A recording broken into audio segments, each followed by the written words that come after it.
Okay, so we're moving on to your big idea. This is, in theatrical parlance, we call this, what is your objective?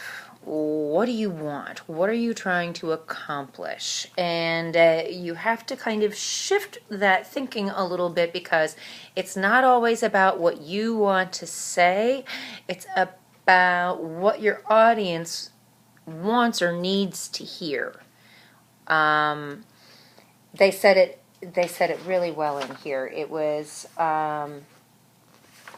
It was. Where did it go? Where did it go? Your presentation on page 39. It says, when possible, ask your audience what they want to hear and what they need to hear. Your presentation is about what your audience wants to hear, not what you want to say.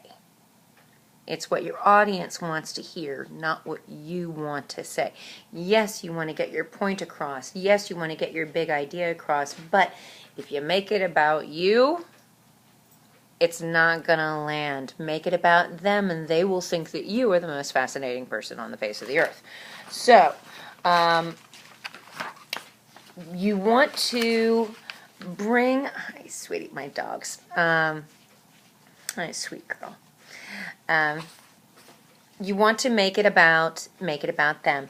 And what do you want them to do as a result of hearing your speech?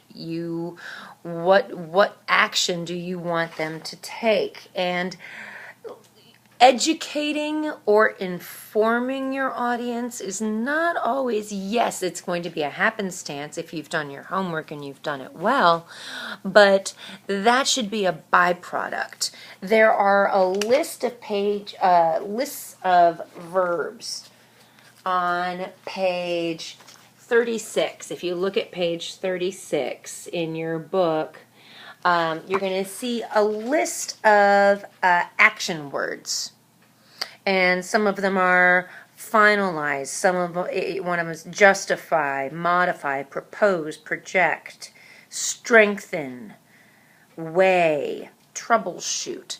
These are action words that are a lot more particular than inform or educate.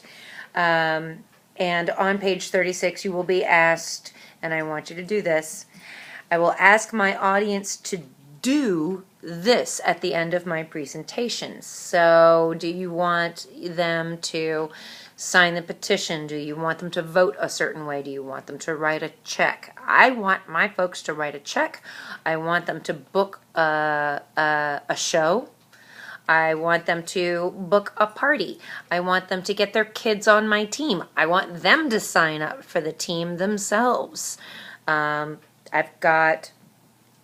want financing for the film version of Mermaid Rock eventually. So right now we're just brainstorming, but I've got those things that I definitely want my audience to do. What do you want your audience to do?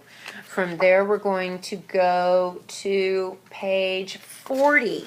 You can hit pause if you like and fill out the other one. But on page 40, you are looking at how do you want your audience to feel. You can get people to do things by getting them to feel certain ways. You can get them fired up. You can get them passionate. You get them feeling what you're feeling about it. Why is it important for you to do your objective? Why is it important that we follow through on your big idea? What do you want us to feel so that we'll do that? So I want my audience, for my synchronous swimming and my mermaid rock stuff, I want my audience to feel magic. I want them enchanted. I want them inspired. I want them feeling generous. I want them to sign up and say, how can I get more people in my life involved in this magnificent thing that you're doing? Get me on board. I'm in. So take a couple of minutes and fill out page 36 and page 40.